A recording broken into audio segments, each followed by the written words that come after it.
Come on, you. That's going in. Okay, so perception as a source of knowledge. What this is our topic on empiricism in epistemology. Empiricism is the view that knowledge comes primarily from sensory experience. So an empiricist, who is also a scientist usually, they believe that we have to observe the world to find out what is true and what is false. So emphasising observation as evidence. And they wouldn't say that we have innate ideas or that we can gain knowledge through pure reason alone. So all concepts and beliefs are grounded in testable data. And that's going to be what we're going to be looking at when we're looking at these three different theories. We've got direct realism, indirect realism, and idealism. Those are the three key topics within empiricism, or perception as a source of knowledge. Starting with direct realism, this is also called the naive view of realism. So this is naive realism. And this is also the common view, actually, of most people. So most people have the naive view of realism, or perception as a source of knowledge. So in essence, what a direct realist is saying, which is what most people think, is that what you perceive when you're perceiving the world, i.e. colours and shapes and objects and sizes and sounds and tastes, etc., all of your perceptions of the world are a direct representation of the way the world actually is. So in terms of what realism means, realism is to state that there is a mind-independent world out there that exists without you having to perceive it. So it's out there anyway, it's physical, and it doesn't need a mind for it to exist. So obviously the common view here. It's essentially mindless. And the direct part is just to say that our perceptions of it are a direct representation, a direct cognitive access, unmediated access to the way that what that world actually is. Now this has a variety of problems, and as Hume says, the slightest bit of philosophy would reveal that direct realism just isn't true, or just couldn't be the case. The first issue is perceptual variation. So let's say that it's true that we have a direct representation of reality as it really is out there in the physical world. So therefore, how would you explain how if I'm walking around something, or if I'm looking at something from a different angle or a different lighting conditions, that my perceptions of that object can change? The colour might change depending on light conditions. Maybe we can see things slightly differently. So if it were true that we have a direct access, cognitive access, our perceptions are direct representations of this external physical world, and it tells us how it really truly is, then surely my perceptions cannot be varied. Surely the colour of something cannot change depending on lighting conditions. Surely the shapes and sizes of things cannot change depending on the angle I'm looking at them.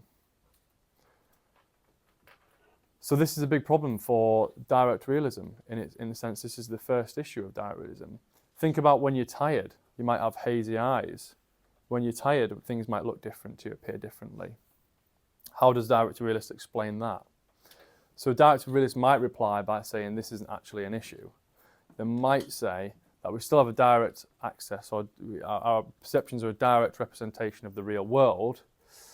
It's just that we just have to be in specific lighting conditions or specific perspectives to be able to see the true representation of the world. But again, this just won't do, because there's no real criteria. There's no conditions that we know that we have to be in order to see the world as it truly is. What is the true colour of something? Is it in this lighting condition or that lighting condition? And how would we ever know? Because the colour changes. The second issue, perhaps an even bigger issue, is we can sometimes hallucinate. Hallucinations are a thing that can happen to us. So let's say I'm hallucinating. Let's say I'm seeing some little man in the corner, or let's say things are all going a bit wavy. You might have taken some kind of weird mushroom and then things start going all a bit funny. If that's true, that things are going all a bit funny, and direct realism is true, that you have a direct representation of reality, then how can they explain why things are going a bit funny, a bit hazy? What's going on there? Is it the world that's going a bit funny or hazy, or is it just the mind? If it's just the mind that's going a bit funny or hazy, then you don't have a direct perception of the world then, do you? Because if you did, and it would be unmediated, then your access to the reality would be just as it is. There wouldn't be any funny, hazy, wobbly experiences. There wouldn't be a little man in the corner if I'm hallucinating. So therefore, that's another problem for direct realism. And the last one is the time lag argument. The time lag argument is to say if our perceptions are a true direct representation of reality as it actually is, then how is it then that when I'm looking at the sun or looking at a star, the sun is just over 8 minutes away, the light that travels, over 8 minutes to get to me. So I'm seeing something that is 8 minutes ago. It's no longer there in that position because I have a time lag between my perception of the thing and the thing itself. So if I did have a direct representation, if my perceptions were a direct representation of reality, then it would have to represent it in its form as it is right now. But because of that time lag, my perception of the sun isn't a representation of it as it is now, because it's had 8 minutes gone. Think about it for a star, that's 1 billion light years away that you might be able to see. That's just a phantom of an object that might not even be there anymore. It might have been gone.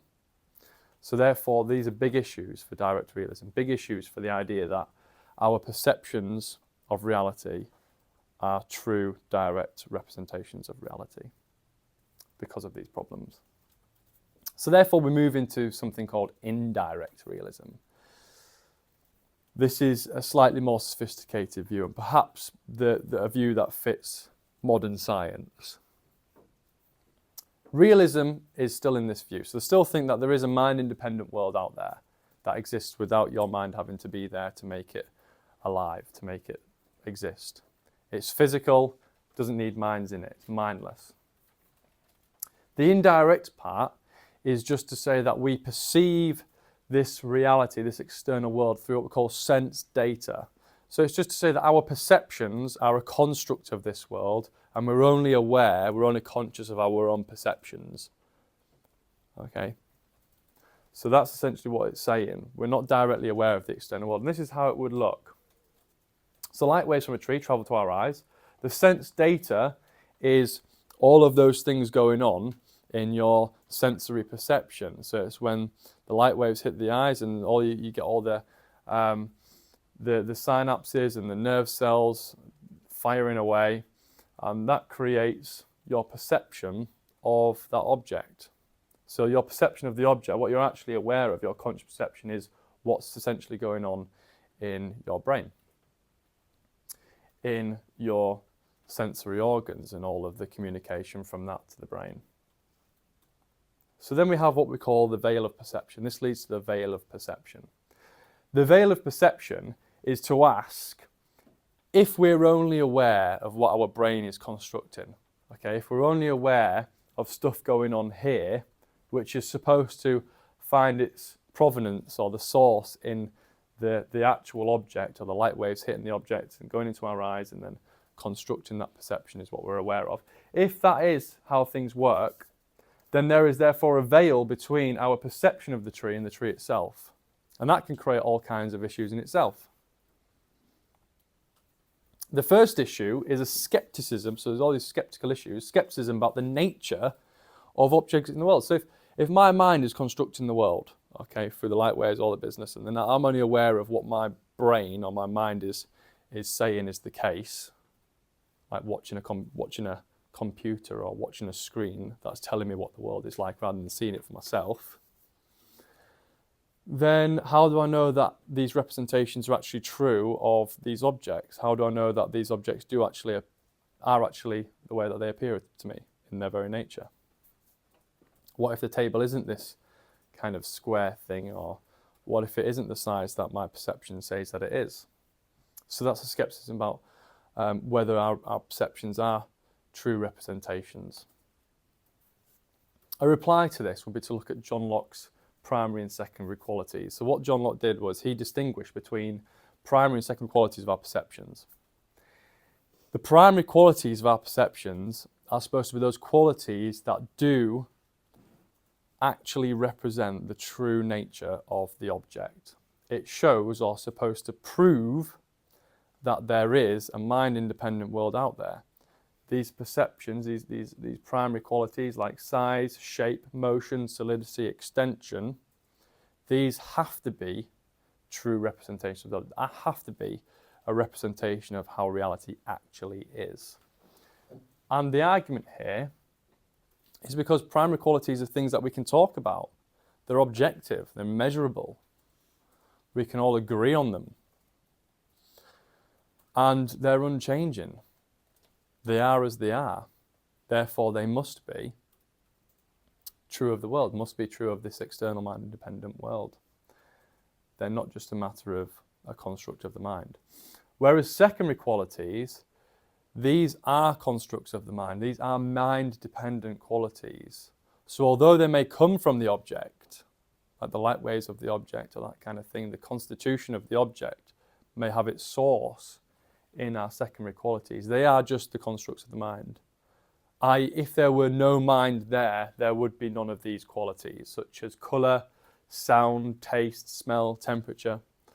All these things are actually just a matter of your perception making these things up, making them for you, and allowing you to be entertained by these things, which wouldn't be there without a mind. They are mind-dependent.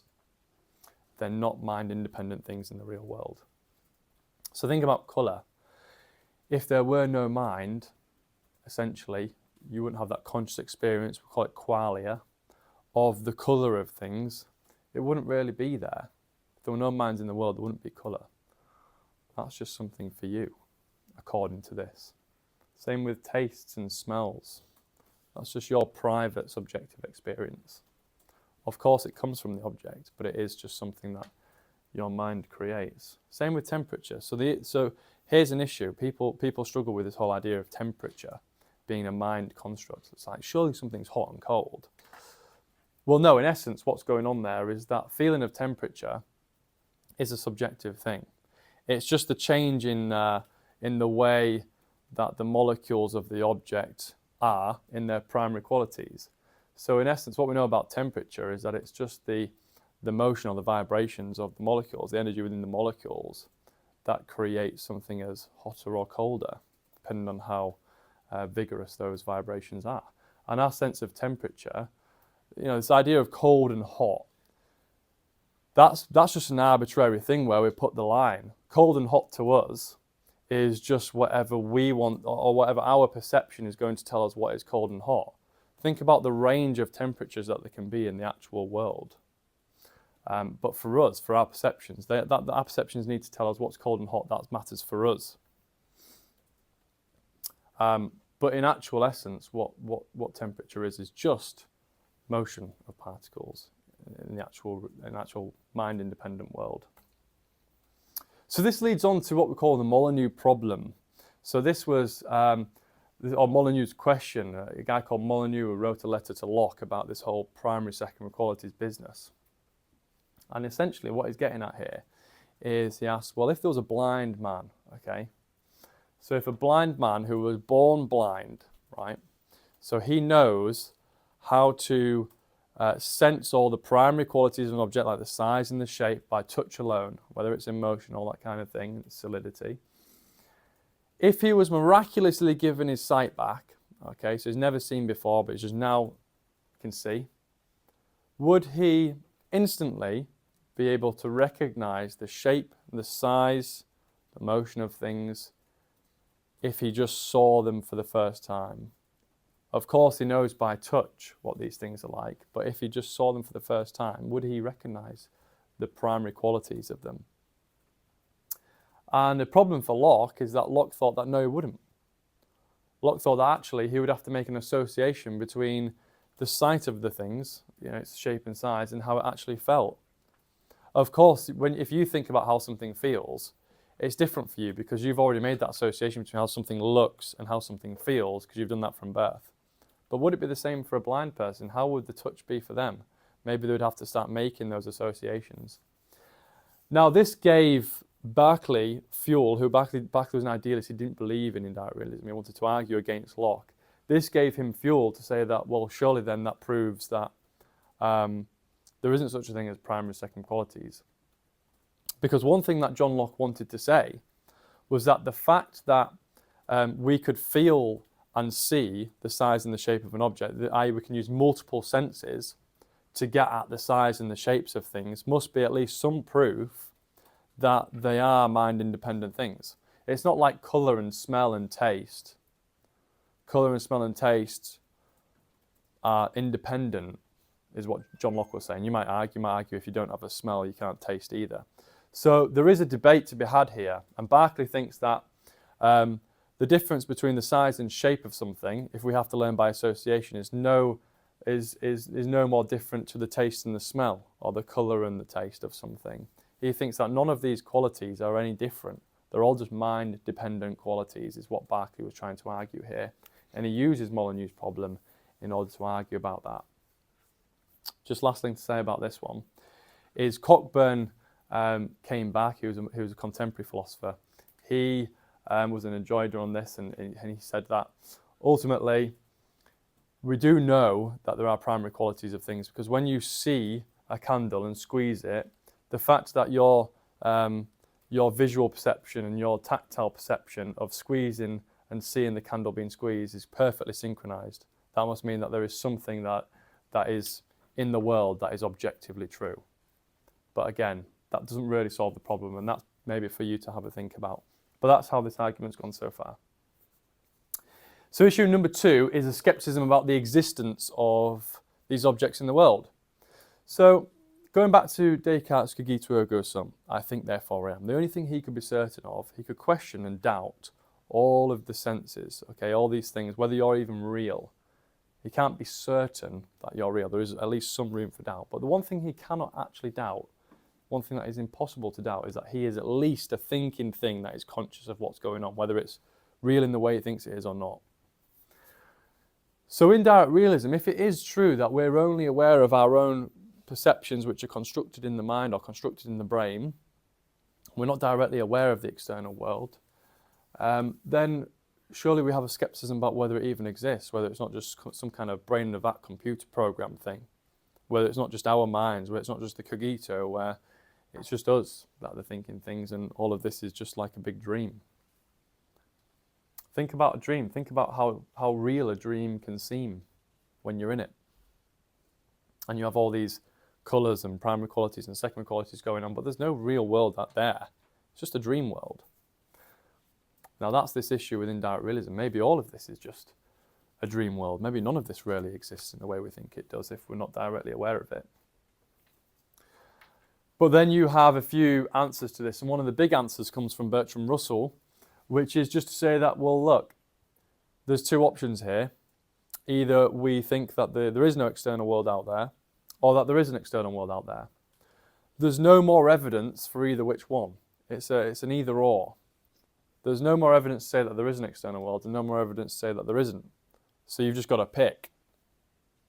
If the only thing we can be certain of is that we're experiencing something, we just don't know what that something is, whether it's real or whether it's not real in the way we think it is, then we've just got to go with the best hypothesis, our best guess. Well, what's that? Common sense.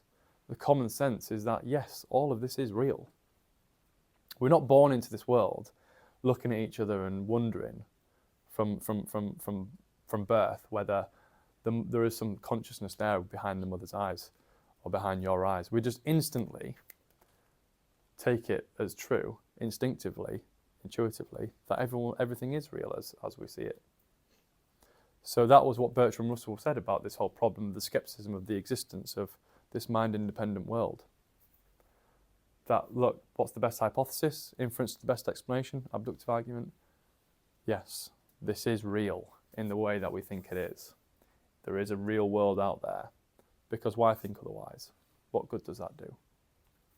Right, lastly, moving on to idealism. So I am an idealist. Not in the idealist maybe that Berkeley had. It's developed over the years, but we'll have a look at idealism. Interesting view.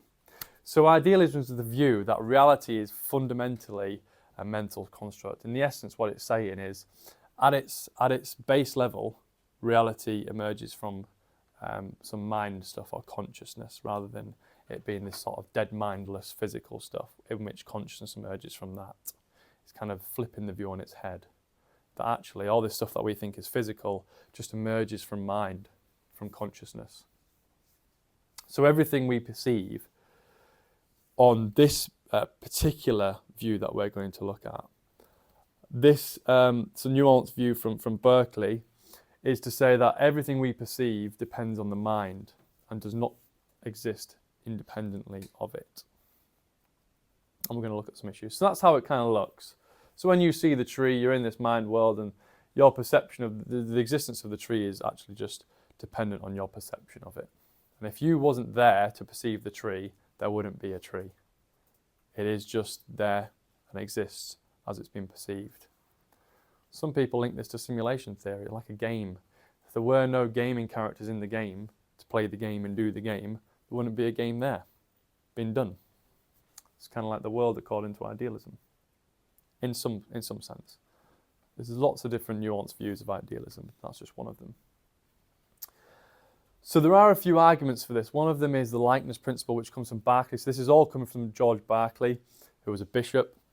And the first one is called the likeness principle. So the way this looks is like this. So he thinks that when we think about ideas, we want to say that if our ideas, according to indirect realists or direct realists, are proving that there is a mind-independent world out there, then our ideas need to resemble that world. If we know that there is a real world out there that exists independent of the mind, our ideas of objects have to be like those objects. Remember the skepticism of the nature of mind-independent objects? Well, we want to say, well, our ideas at least resemble some of them, like the primary qualities, etc. So therefore, our ideas of the world have to be somewhat like the world. Berkeley argues that our ideas are nothing like mind-independent objects. We cannot really conceive of our ideas being like mind-independent objects. Think about the moon. A little thing in the sky, a little ball in the sky, right? How is your idea of this little ball in the sky anything like what is supposed to be this massive, huge, floating rock thing that's spherical, not round, not a circle?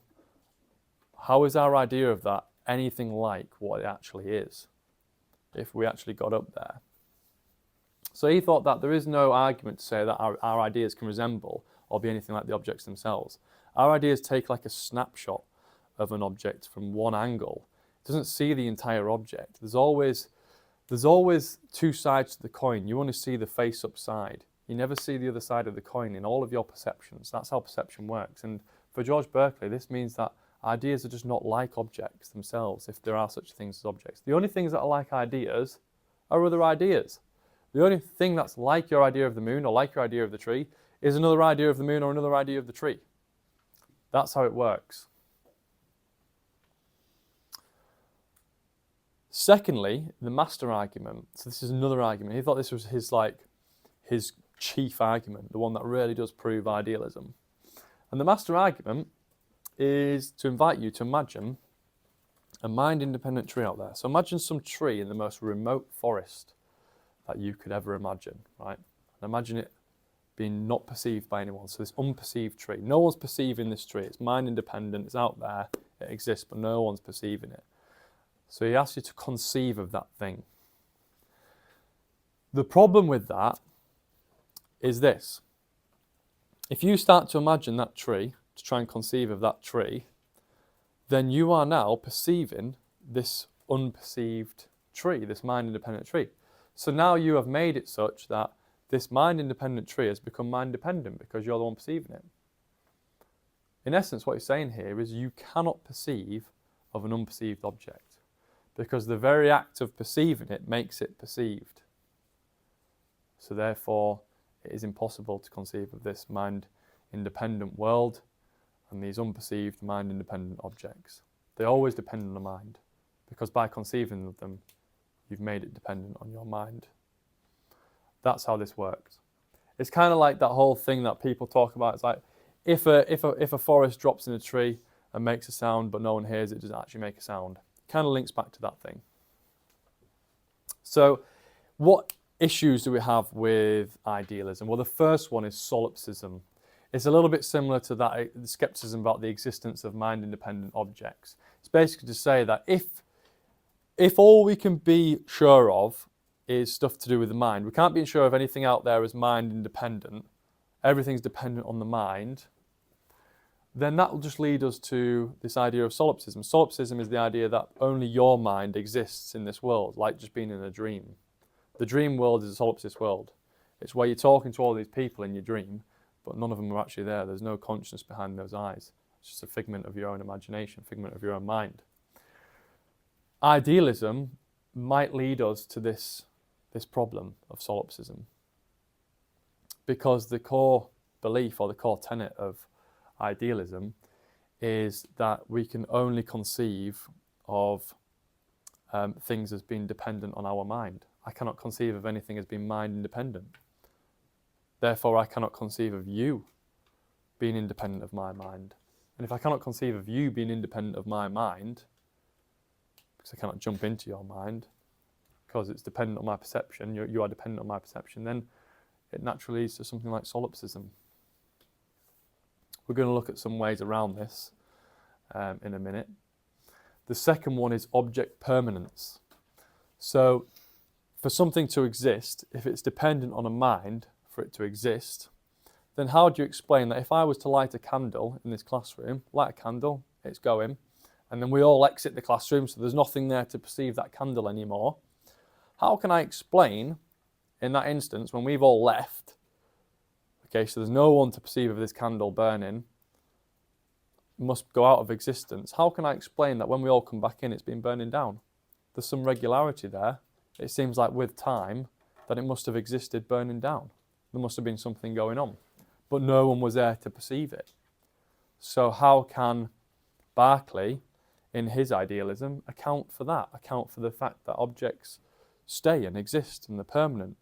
If I was to leave my hair straighteners on in the house, right, and I leave, I thought, that's all right, no one's there to perceive it, ain't going to burn down the house. It's obviously wrong. Quite shocked when you come home. So what is the big solution to this?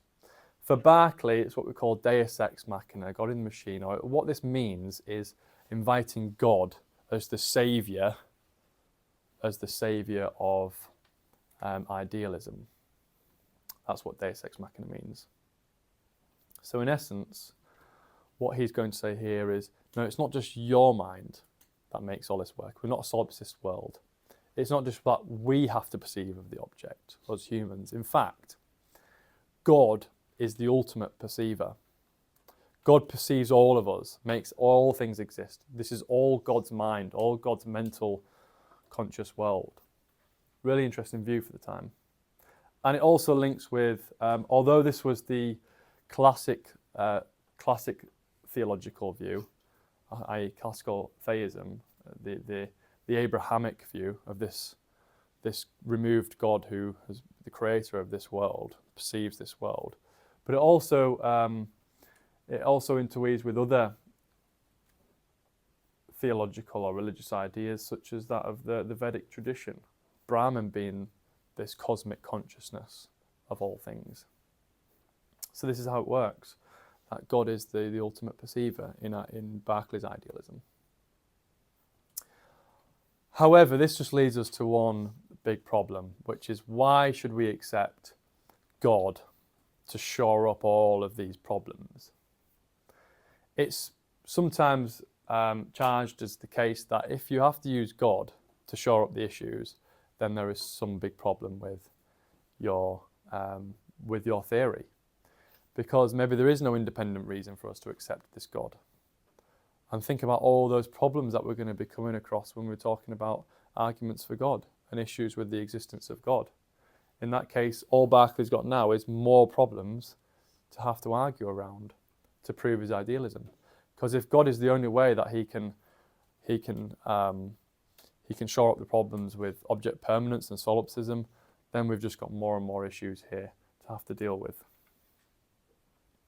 Not only that, but there's the argument that if this perfect God, this omnipotent, omniscient, omnibenevolent God out there, is the master perceiver, so perceives all things, including our perceptions, keeps everything going, then that must mean that God may be imperfect, because God has to perceive imperfect things, like pain.